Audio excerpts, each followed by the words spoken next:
Welcome back to By Yahweh's Design with your host, Pastor Dan. Now, here's Pastor Dan. Welcome back, everybody. And again, it's the 31st of October, year 2001, Wednesday evening. Our title tonight is The Way Home. Our guest is JAH from Ireland. And the first half, he was describing the conditions in the world and what our people should be doing, which is namely what we say many times on this broadcast, obeying the Father's law, and also giving out the website where you can see his book entitled The Way Home or Face the Fire. Okay, the question, I had as you were talking, it seems to me, at least in the United States and Canada, that there are many believers who try to live according to Yah's law, and yet they feel restrained. How do you see that in light of prophecy? Do you feel there's a restrainer at work against the children of the Most High at this time, and that he'll take that away at some time in the near future?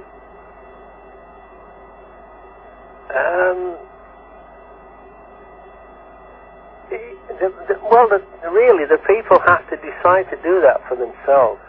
There has to come a point where the people say enough is enough, and then that they take action. And that's why I sent out the proclamation of liberty, knowing that we're at the end and that things are going to rapidly deteriorate, which they have since I came on your show last. I mean, we've had the World Trade Center attack, and now we've got this endless war that's been declared on terrorism. And I knew that all of these things are going to happen, and that the only way to have prevented it would have been to have done what I said and proclaimed liberty and stopped these people. We know that the people that do the legislating, and they're only puppets for the New World Order, but we know that all of these people, we know what they have planned. I mean, they're going to kill millions, thousands of millions of people. They want to cut down the world's population, and they want to make it so that, they rule everything and they own everything, and then the few people that they keep alive are going to be their slaves. So these people are planning on killing thousands of millions of people, and everybody's sitting back and letting them do it. And nobody is doing anything to stop them. I mean, I said, come on people, you have to keep God's law. I couldn't make it any plainer than I did in that last broadcast. I said, Father has told you at the end of the Old Testament, in Malachi chapter 4, he said that if you don't return to keeping his laws, his statutes, his judgments, he's going to burn all of you up to a cinder, to ashes, and there'll be nothing left of any of you. So, I mean, there isn't a nice way to tell people that, but they have to be told. But everybody's sitting back, and they're doing nothing. And these people, I mean, you've only got to listen, read the emails on the email list. Everybody seems to know about the blue list and the red list, and they know what the New World Order have it planned for them. And if you read the scriptures about, I've already quoted, that a third of mankind is going to die just from the pollution created by the war, that's 2,000 million people are going to be killed. And you've got 537 legislators who are laughing at everybody, and they're making up illegal legislation as fast as they possibly can and grinning about it, and everybody's sitting back and doing nothing, knowing what they've got planned. I mean, what will it take to motivate the people and get them off the backsides and get them to stop these people from making up these illegal laws and going ahead with their plans to kill thousands of millions of people? Under the law, the people who legislate are committing a capital offense against God, and the penalty in God's law is execution for these people. But also within the law, it says that the people have to carry out the law. The people have to enforce the law, which means that unfortunately, you are the people, you're going to have to get up off your backsides and physically stop these people from carrying out their plans. Otherwise, they're going to carry them out and you're all going to die. I mean, there isn't a nice way of saying that, but, you have to hear it.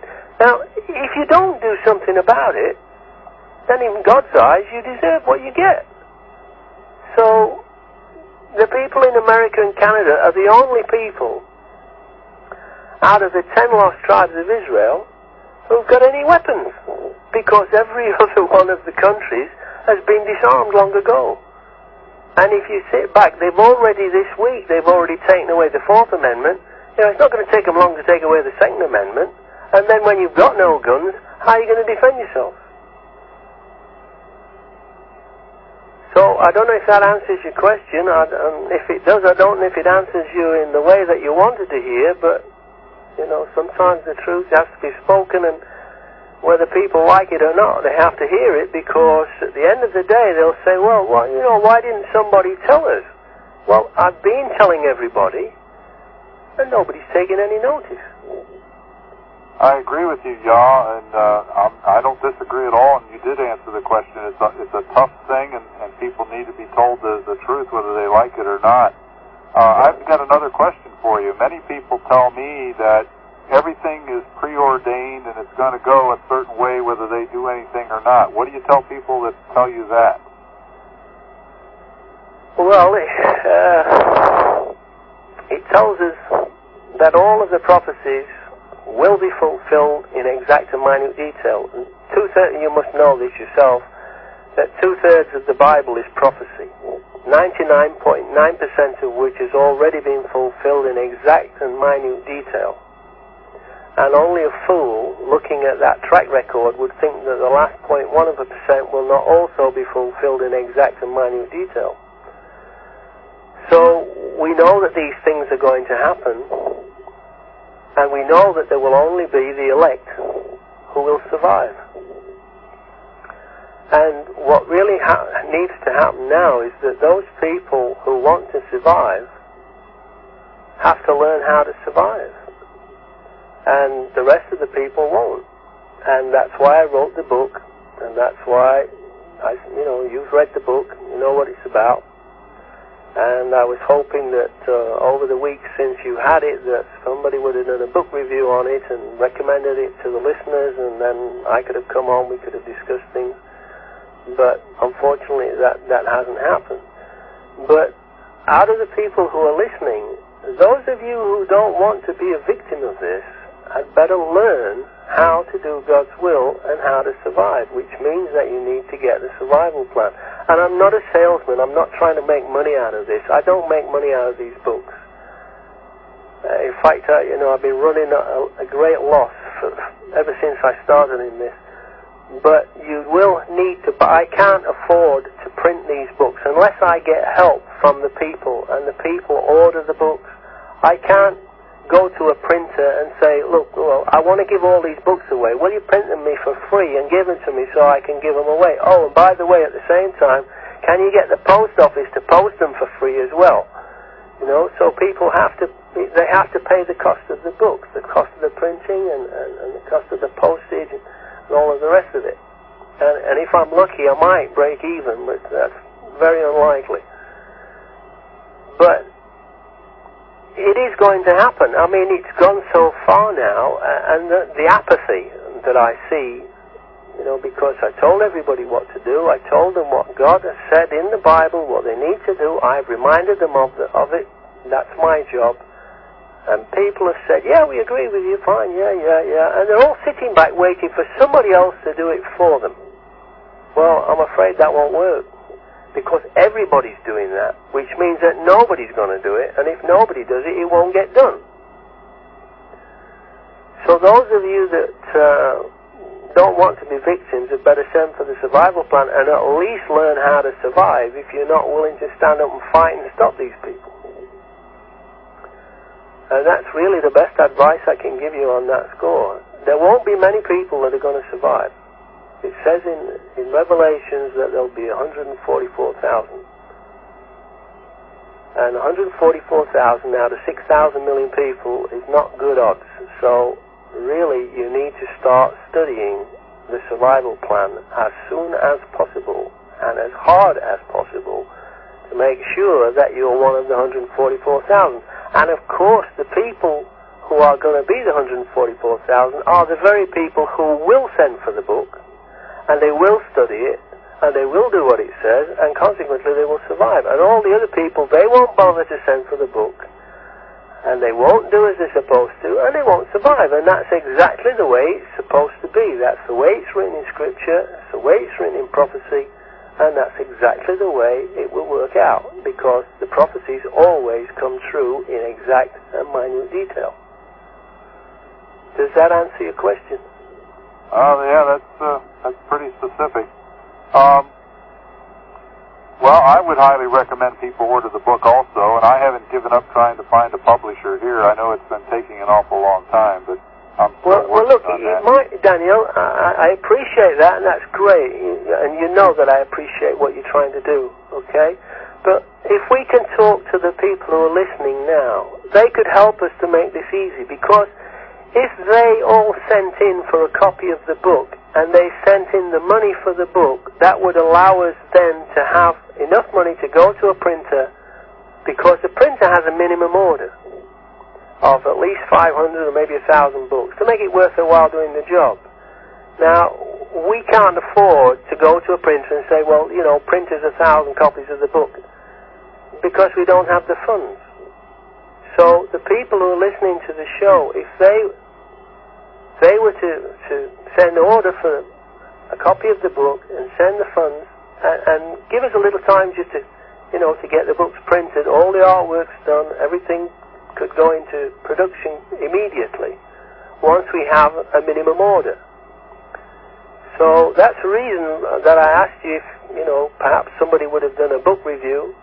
Maybe Jack Lamb would even have enjoyed doing something like that, and to recommend to the people that they send for the book. And then we can afford to get them printed, and then they can phone into the radio station, and, you know, you can handle that on your side of the Atlantic. But do you think that would be the best way to go?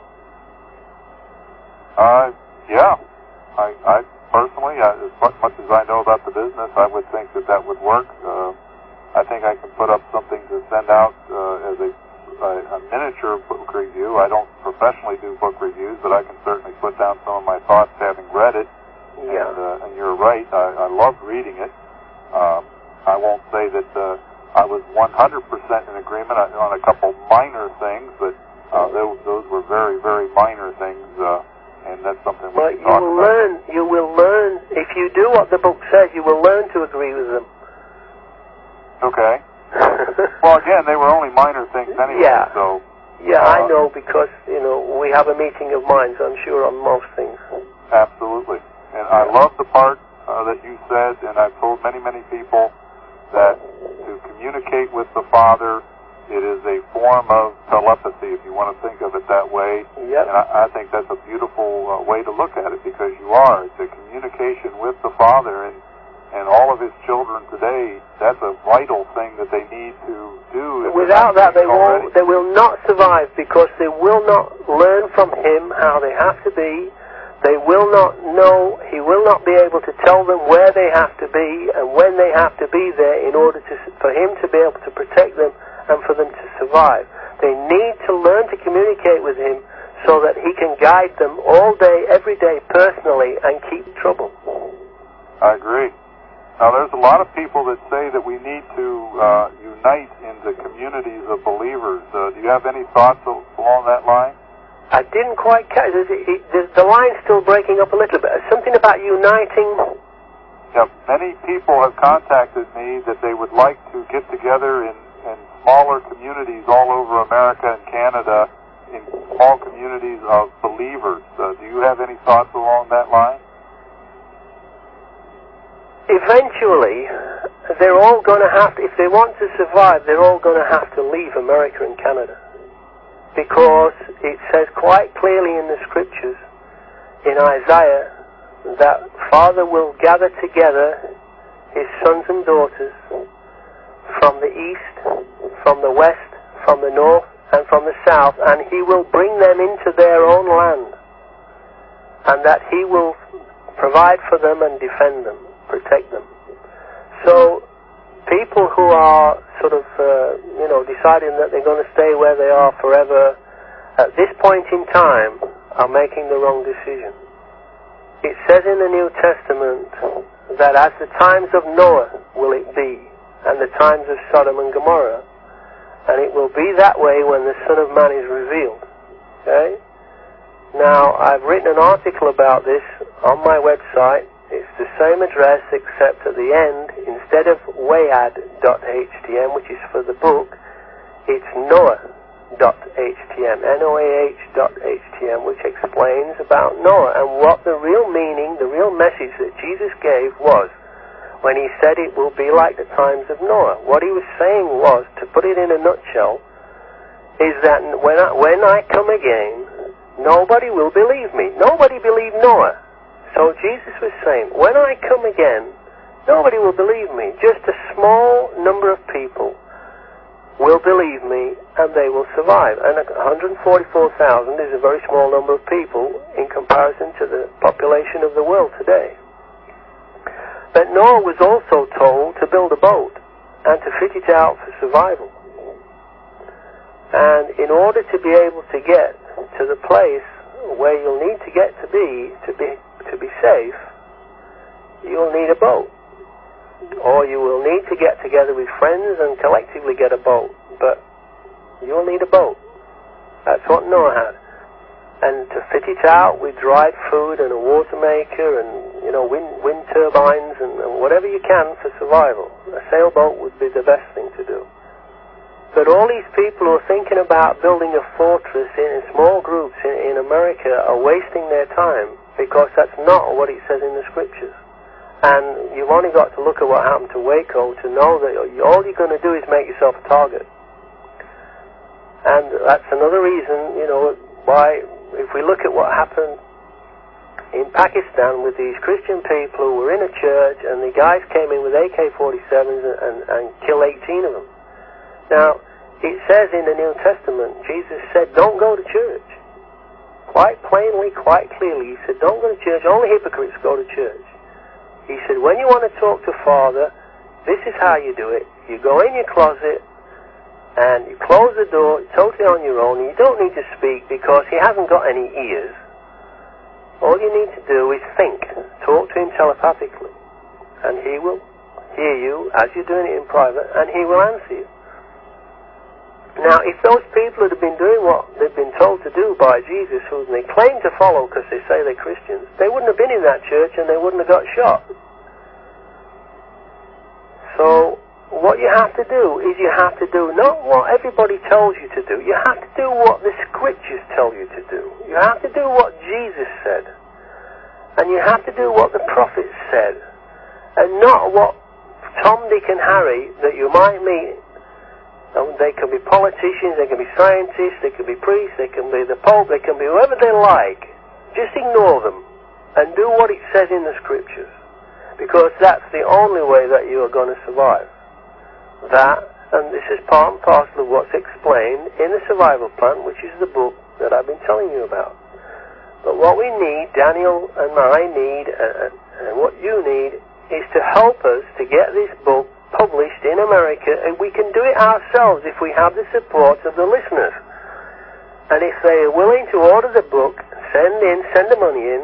Now, they know they're not going to get ripped off because, we don't do those kind of things. So they have to trust us and send in the money, and then we can go to a printer, we can get the books printed in America, which will cut down on the postage costs and everything else, because posting them from Europe is expensive and very slow. But if we can get them printed at a printer somewhere near Daniel or somewhere convenient, then we can get them sent out through the radio station to all the different people. And then they can start to study it, and then hopefully they will find their way home and they will survive and will not find the fire. I can assure you that nobody would want to be in the fire. It's not a nice place to be. Now let me just ask, as in the days of Noah, and he built the ark, and you're saying that we'll need a boat for this one. Now, do you have in mind a particular place as an ending, setting down place for the ark, or is that up in the air right now?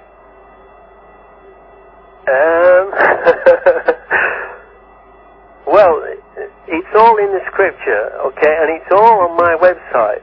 It's all explained in minute detail.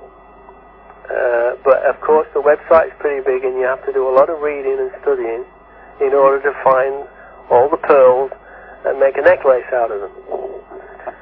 But yes, there is a particular place. It says in the scriptures, in Isaiah, I think it's chapter 33 verse 16, and it says that he will gather the people together to a place of defense, to the fortress of rock.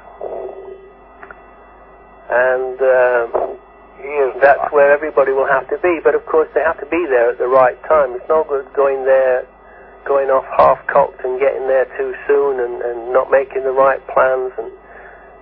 But if they study the survival plan, they learn to communicate with Father, he will guide them day by day, and he will help them to get the ones he wants to get there. He will help them to find somebody else who's got a boat, who suddenly comes.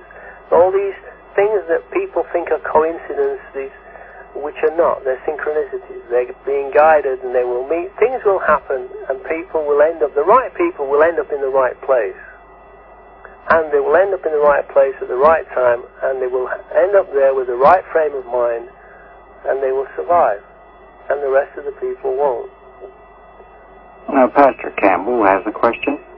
Okay, we have a question from Pastor Campbell. Go ahead, Don. Well, there was a couple of things I'm trying to remember all of the comment on now. I thought I was going to be able to interject, and you guys couldn't hear me, so I had to call back in. Okay. With regards to the amendments being taken away, JAH, Yeah? as soon as he declared national emergency, martial law was instituted, and the Constitution was a history. It was a memory. Yep. At this point, they're not even using the term terrorist and terrorism. They are using the phrase evildoers. They are already starting to point fingers at those of us in this country that are against their New World Order. Yeah. Another thing is, Yeshua is the rock. And he can protect us no matter where we are. Yeah. Because we were in the middle of Egypt when we painted the blood of the Lamb on the doorpost and the death angel passed over us. Yep. And if we have his mark, his seal on us, we can be right in the middle of Babylon. Of course. And nothing that happens will come near us or our household. Yeah, but what you've got to do is make sure that you've got the mark. The what? Oh, well, I know I've got the mark. Okay, well, just a quick comment, and being a pastor, you should know it as well, that Isaiah 5 verse 20, it says, "Woe unto those who call good evil, and evil good, and who put darkness for light, and light for darkness." And that's exactly what these people are doing. They are the evil ones, and they are calling other people evil. Agreed. Oh, good. One other thing that you mentioned earlier was about those that are going to be sitting around waiting for other people to do it. Yep. No, there's no middle ground on this one. No, there isn't. No, you're either with it or you're against it. They need to choose sides, and they need to choose sides quickly. They need to do it, as fast as possible. Yes, and once they've done it, they need to never change their mind and never doubt. No, because the world as we know it is going to get real ugly real quick. It is going to get worse than it's ever been, and worse than most people can possibly imagine. I think another thing, that he was teaching with regards to Noah's flood, that the flood was not worldwide, so not everybody was destroyed. It was the people in that area. Well, but the important thing was... That's debatable. Most geologists would disagree with you. Oh, well, okay. And I'm not into But they cannot explain how the races that existed prior to the flood made it through the flood and they weren't on the boat. Well, that's what they say. And they can't explain how this this Chinese dynasty and this Egyptian dynasty began prior to, existed through and after the flood without a break. Yeah, but let's stick to what's important, because Yeah, you know, anyhow. we can go into that and waste lots of The whole thing time. was he was trying to tell them for 100 years. Who and was? they ignored him. Oh, right, yeah. Well, they haven't got 100 years. I got news for them. They No, don't have no, 100 years. they don't have anywhere near 100 years. No. They'd be very fortunate if they have 10. Yeah. I think by this time next year, possibly even by May, the Zionists in Israel are going to be exposed for who and what they are. Yeah. And at that point, everything's going to start turning around, because people are going to realize what's been going on and that they've been had. Yeah. But the thing is that most people, you know, well, maybe not most people, but a lot of people in America, the Patriot groups, the people that listen to this show, they know, and they're doing nothing about it. They're just sitting back, waiting and waiting. And that's exactly what the Jews did in Germany. They thought, well, they just sat there and, oh, no, it's not really going to happen. Yeah. And then it did. Yeah. You know? So it's always the same. That's human nature, unfortunately. They're all going to sit there and think, well, if I keep my head down, you know, maybe they'll leave me alone. Woe unto But they those won't. whose sword does not draw blood in that day. Pardon? Woe unto those whose sword does not draw blood in that day. Yeah, that's true. The only way to stop this is to do what I said with the Proclamation of Liberty, and that's to get rid of the legislators, make them back down, and make them so afraid of the people and of God that nobody wants to take their place and nobody wants to make up any legislation, and the whole pack of cards, their whole system will collapse. Do you have an email address, John? Pardon? Do you have an email address? An email address? Yes, I do. It's JAH Publications, all together, JAH Publications, at aircom.net. That's EIRCOM. Wait a minute. EIRCOM. net. EIRCOM. Aircom. EIRCOM. M as in Michael? As in Michael, yes.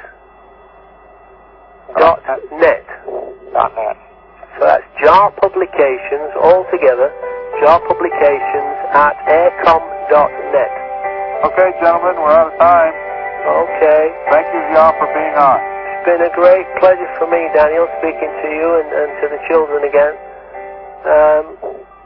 It'd be nice if I had some good news, but I suppose pre-warned is pre-armed, and at least I'm doing that. You betcha. But hopefully they'll send for the book, and then we can get moving and really get things going. All righty. Take care, and thanks again. And to you, Daniel. God bless you. God bless. Thanks for tuning in, folks. See you with you again tomorrow. God bless.